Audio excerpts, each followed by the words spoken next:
जय हिंद दोस्तों। आज हम लेकर आए हैं विज्ञान के बहुत ही महत्वपूर्ण 20 प्रश्न। ये प्रश्न बहुत ही महत्वपूर्ण है उन छात्रों के लिए जो अभी कक्षा 8 में पढ़ रही है और कक्षा 9 की जवाहर नवोदय विद्यालय की परीक्षा देना चाहते हैं। तो चलिए शुरू करते हैं आज का क्विज। आप सभी लोग एक पेन और एक कागज लेकर के बैठ जाइए और आपको जो लगे प्रश्न का उत्तर सही उस पर वो आप उस कागज पर लिखते जाएं, साथ साथ में उसके बाद हमारे उत्तर से मिलान करें कि आपका उत्तर सही है या नहीं है। तो शुरू करते हैं आज का क्विज। आज का पहला प्रश्न है, किस माध्यम में प्रकाश की चाल सर्वाधिक होती है? ए निर्वात, बी पानी, सी कांच या डी इनमें से कोई नहीं। यानी ये प्रश्न है कि किस माध्यम में प्रकाश की चाल सर्वाधिक होती है। सबसे ज़्यादा प्रकाश तेजी से किस में चलता है तीनों में से? निर्वात में, पानी में या कांच में? तो आपको जो उत्तर सही लगता हो उसे आप एक कागज पर लिख लीजिए और उसके बाद हम बताते हैं सही इसका सही जवाब, फिर आप उसमें मिलान करें कि आपका उत्तर सही है या नहीं है। तो इसका सही उत्तर हम बताते हैं। इसका सही उत्तर है ए निर्वात। प्रकाश की चाल सर्वाधिक होती है निर्वात में। ठीक है, अब बढ़ते हैं अपने अगले प्रश्न की तरफ। हमारा दूसरा प्रश्न है, एक अश्व शक्ति बराबर होता है कितने के? ए विकल्प है 776 वाट के, या फिर 746 वाट के, या 11,000 वोल्ट के, या 440 वाट के। एक अश्व शक्ति यानी एक हॉर्स पावर किसके बराबर होता है इनमें से?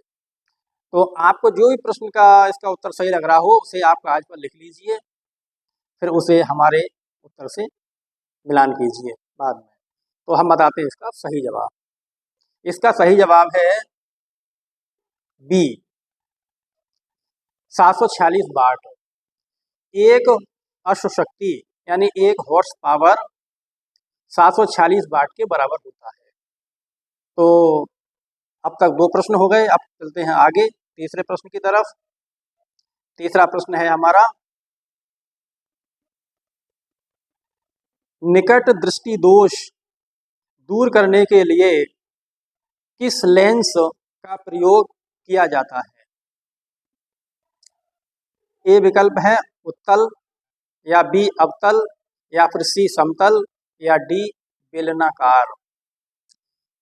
तो इनमें से जो भी आपके लिए सही उत्तर लग रहा हो उसे लिख लीजिए। ठीक है, तो आपने उत्तर लिख लिया होगा।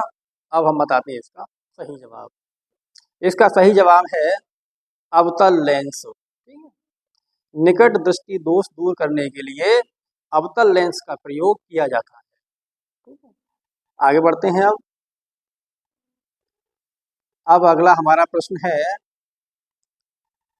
आनुवंशिकी का पिता किसे कहा जाता है? ए विकल्प है लेमार्क, बी डार्विन, सी मेंडल, या डी अरस्तु। तो आप जल्दी से जो भी आपके लिए उत्तर सही लग रहा हो उसे लिख लीजिए। तो हम उम्मीद करते हैं कि आपने इसका जो जवाब है वो लिख लिया होगा ये कोई सा। अब हम बताते हैं इसका सही जवाब। इसका सही जवाब है मेंडल। ठीक है, इनका पूरा नाम था ग्रेगर जॉन मेंडल, ये ऑस्ट्रिया के थे। ठीक है, अब आगे बढ़ते हैं। अब आते हैं अपने 5वें प्रश्न पर। हमारा 5वां प्रश्न है, वायु है यानी एयर, वायु क्या है?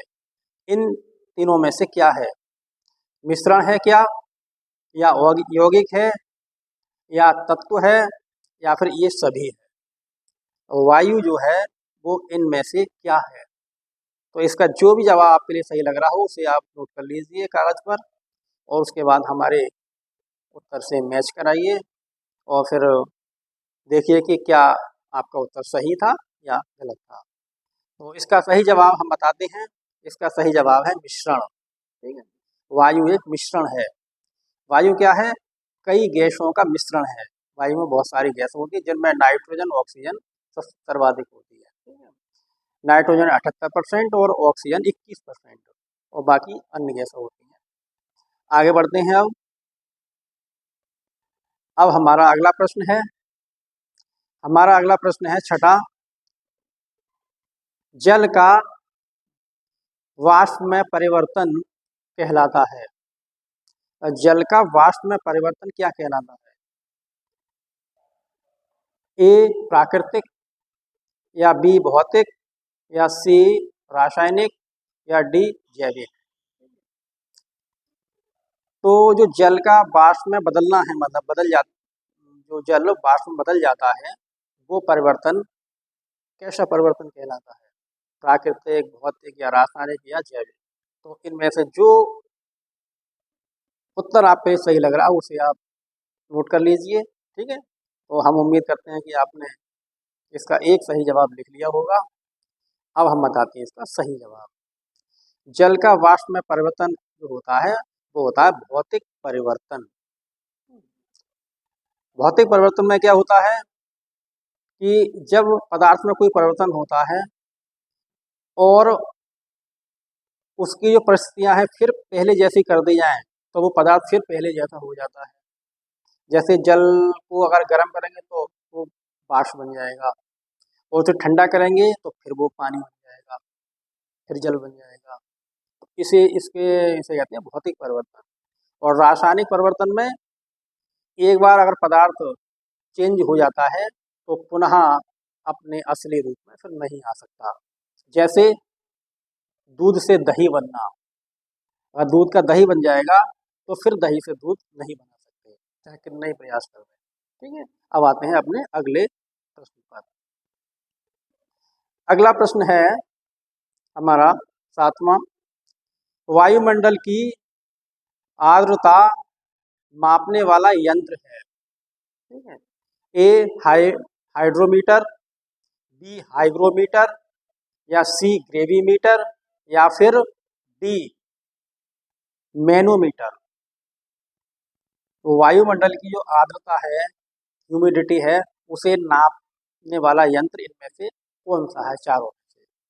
तो आप एक कोई सा एक विकल्प गैस कीजिए, या आपको पता हो पहले से तो आप उसे नोट कर लीजिए। ठीक है, तो हम उम्मीद करते हैं कि आपने एक इसका जवाब लिख लिया होगा। अब हम बताते हैं इसका सही जवाब। इसका सही जवाब है हाईग्रोमीटर। ठीक है, अब बढ़ते हैं आगे। आठवें प्रश्न पर आते हैं। अब आठवां प्रश्न है, मेढक में श्वसन किस अंग द्वारा होता है? ए त्वचा, बी क्लोमो, सी फेफड़ों, या डी इन तीनों से।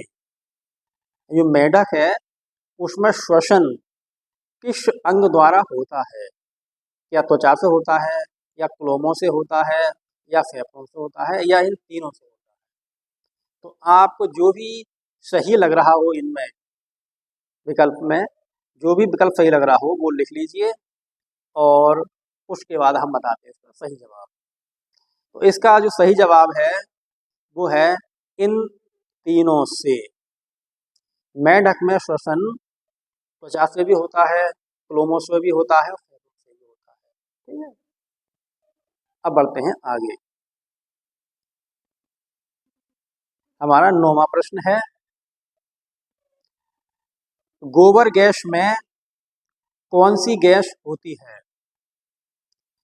ए ethane, B propane, C butane, D methane. यानी गोबर गैस में इन चारों में से कौन सी गैस होती है? तो आप इसका जो एक सही जवाब अपने कागज पर लिख लीजिए। पता हो तो आप तो ठीक है, वरना एक जवाब में गैस कीजिए, और हम उम्मीद करते हैं कि आपने इन चारों में से एक उत्तर लिख लिया होगा। अब हम बताते हैं सही जवाब इसका। इसका सही जवाब है मीथेन। गोबर गैस में मीथेन गैस होती है।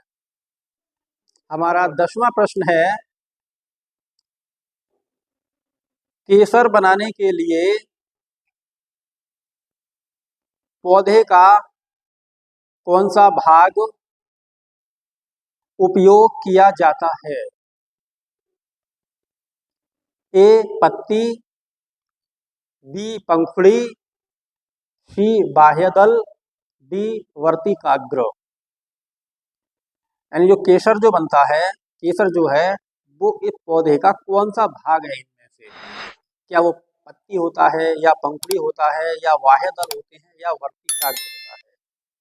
तो इनमें जो उत्तर आपके लिए सही लग रहा हो उसे कागज पर लिख लीजिए, और उसके बाद हम बताएंगे सही जवाब, फिर उसे आप मैच कीजिए हमारे जवाब से। ठीक है, तो आपने लिख लिया होगा। अब हम बताते हैं इसका सही जवाब। इसका सही जवाब है वर्तिकाग्र। जो केसर जो होता है वो फूल का वर्तिकाग्र होता है। ठीक है, अब बढ़ते हैं आगे। अब आते हैं 11वें प्रश्न पर। 11वां प्रश्न है, मानव शरीर में रक्त का निर्माण कहाँ होता है? ए हृदय में, बी प्लीहा में, या सी यकृत में, या फिर डी अस्थि मज्जा में। तो आपके लिए इनमें जो भी जवाब सही लग रहा हो उसे कागज पर नोट कीजिए। ठीक है, तो आपने लिख लिया होगा। अब हम बताते हैं इसका सही जवाब। इसका सही जवाब है अस्थि मज्जा में। तो रक्त का निर्माण होता है मानव शरीर में, वो होता है अस्थि मज्जा में। ठीक है, आगे बढ़ते हैं। और हमारा 12वां प्रश्न है, नेत्रदान में दानकर्ता के नेत्र के कौन से भाग को प्रत्यारोपित किया जाता है? जब जब भी कोई व्यक्ति अपना नेत्रदान करता है तो नेत्रदान में उसके आंख के कौन से भाग को जो ग्रहण करता है, जिसमें लगाई जाती है आंख, उसके मतलब कौन सा भाग लगाया जाता है? ठीक है, तो इसका ये जो ऑप्शन है कॉर्निया, या बी लेंस, या फिर सी रेटिना, या फिर डी संपूर्ण नेत्र। तो इसका एक जो भी सही जवाब आपको लगता हो उसे आप नोट कर लीजिए कागज पर। ठीक है, अब हम बताते हैं इसका सही जवाब। इसका सही जवाब है कॉर्निया। ठीक है, नेत्रदान में दानकर्ता के नेत्र का कॉर्निया लगाया जाता है। ठीक, लिया जाता है। आगे बढ़ते हैं और आते हैं अपने 13वें प्रश्न पर। 13वां प्रश्न है, पीतल किसका मिश्रण है?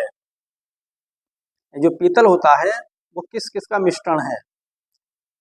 जस्ता व टिन, या तांबा व टिन, या तांबा व जस्ता, या तांबा व एल्यूमिनियम।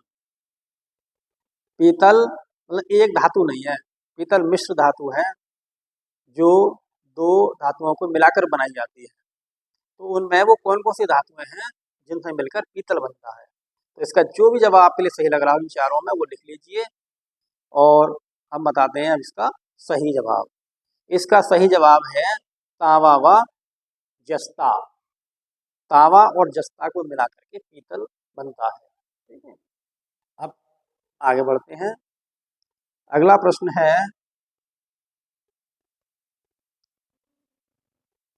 पारिस्थितिकी तंत्र में ऊर्जा का स्रोत है? ए सूर्य, बी हरे पौधे, सी प्रकाश संश्लेषण में पैदा होने वाली शर्करा, या डी एटीपी। तो इसका इन चारों में से जो आपके लिए सही लग रहा हो विकल्प उसे लिख लीजिए कागज पर, और उसके बाद हमारे उत्तर से मैच करिए। तो हम उम्मीद करते हैं कि इसका एक जवाब आपने लिख लिया होगा। अब हम बताते हैं इसका सही जवाब। इसका सही जवाब है सूर्य। ठीक है, यानी पारिस्थितिकी तंत्र में जो ऊर्जा का मुख्य स्रोत है वो सूर्य है। पारिस्थितिकी तंत्र का मतलब है सभी जीव निर्जीव वस्तुएं मिलाकर के पारिस्थितिकी तंत्र बनाते हैं। तो उनमें जो ऊर्जा है उसका, जो भी ऊर्जा हमारे इस तंत्र में आती है वो सभी सूर्य से आती है। ठीक है, अब आगे बढ़ते हैं। हमारा है 15वां प्रश्न। किस रंग के लिए कांच का अपवर्तनांक अधिकतम होता है? ए पीले, या फिर बी हरे, या सी लाल, या डी बैंगनी। तो इन चारों में से जो उत्तर आपके लिए सही लग रहा है उसे आप नोट कर लीजिए। उसके बाद हम बताएंगे इसका सही जवाब। तो हम उम्मीद करते हैं आपने इसका सही जवाब एक लिख लिया होगा, या जो भी आपको लगा होगा सही लिख लिया होगा। अब हम बताते हैं इसका सही जवाब। इसका सही जवाब है बैंगनी। बैंगनी रंग के लिए जो कांच का अपवर्तनांक है वो सब सर्वाधिक होता है। ठीक है, आगे बढ़ते हैं। अब आते हैं अपने अगले प्रश्न पर। हमारा अगला प्रश्न है, रासायनिक रूप से चीनी है, माने क्या है?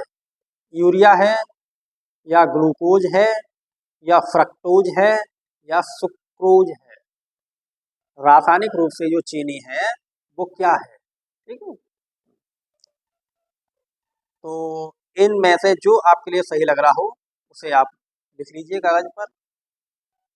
ये रासायनिक रूप से चीनी क्या है? यूरिया है, या ग्लूकोज है, या फ्रक्टोज है, या सुक्रोज है? जो आपके लिए सही लग रहा है उसे आप नोट कर लीजिए।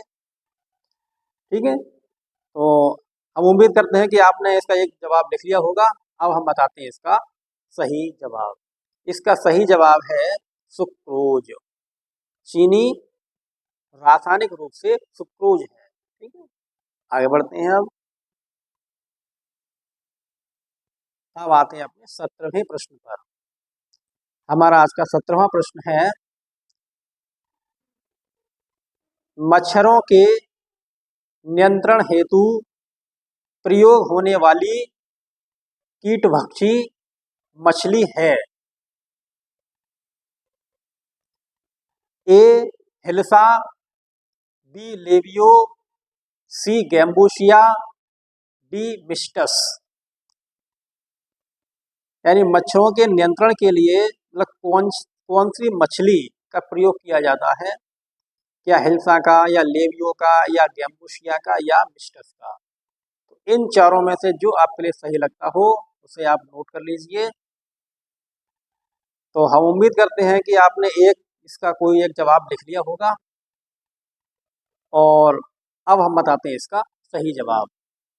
इसका जो सही जवाब है वो है गैम्बूशिया। ठीक है, अब बढ़ते हैं आगे।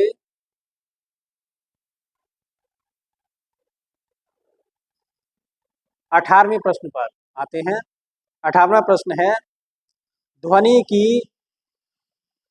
चाल अधिकतम होती है?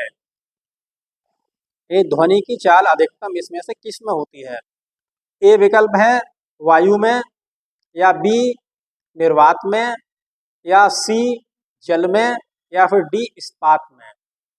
ध्वनि की चाल सबसे अधिक इन चारों में से किस में होती है? तो इनमें से एक जवाब जो आपको पता हो, या आप गैस कर लीजिए। एक जवाब लिख लीजिए कागज पर। तो हम उम्मीद करते हैं कि आपने इसका एक जवाब लिख लिया होगा। अब हम बताते हैं इसका सही जवाब। इसका सही जवाब है इस्पात। ठीक है, ध्वनि की चाल सर्वाधिक होती है इस्पात में। ठीक है, अब बढ़ते हैं आगे। अब आते हैं 19वें प्रश्न पर। 19वां प्रश्न है, नाभिक का आकार है? नाभिक परमाणु का जो नाभिक होता है उसका आकार कितना है? क्या 10 की घात 10 मीटर होता है, या बी 10 की घात 5 मीटर होता है, या फिर सी 10 की घात -9 मीटर होता है, या फिर डी 10 की घात -15 मीटर होता है? तो इन चारों में से जो आंसर आपके लिए सही लगता हो उसे आप नोट कर लीजिए और फिर हमारे उत्तर से मैच करिए। तो हम उम्मीद करते हैं कि आपने इसका एक जवाब कोई लिख लिया होगा। ठीक है, अब हम बताते हैं इसका सही जवाब। इसका सही जवाब है डी,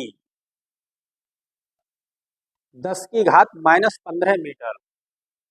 नाभिक का आकार होता है 10 की घात -15 मीटर। ठीक है, अब बढ़ते हैं आगे। हमारा आखिरी प्रश्न, आज का आखिरी प्रश्न है, मानव नेत्र में किसी वस्तु का प्रतिबिंब कहाँ बनता है? ए पुतली पर, या फिर बी रेटिना पर, या सी कॉर्निया पर, या फिर डी आइरिस पर? जो प्रतिबिंब बनता है किसी वस्तु का जो हम देखते हैं उसका प्रतिबिंब हमारे नेत्र के किस अंग पर बनता है, ये बताना है। क्या वो पुतली पर बनता है, या रेटिना पर बनता है, या कॉर्निया पर, या आइरिस पर? तो अगर इसका सही जवाब आपको मालूम हो तो लिख लीजिए, वरना इसका एक जवाब आप गैस कीजिए, अनुमान लगाइए कौन सा सही हो सकता है और फिर हमारे उत्तर से मैच करिए। अब हम बताते हैं इसका सही जवाब। इसका सही जवाब है रेटिना पर। मानव शरीर में हमारे मानव नेत्र में वस्तु का प्रतिबिंब रेटिना पर बनता है। ठीक है, तो ये था हमारा आज का क्विज। अब आप हमें कमेंट करके बताएं कि आपको कितने क्वेश्चन सही गए और आप कितने मार्क्स आपने आज के इस क्विज में प्राप्त किए। तो ठीक है, मिलते हैं अगले वीडियो में, तब तक के लिए जय हिंद, वंदे मातरम।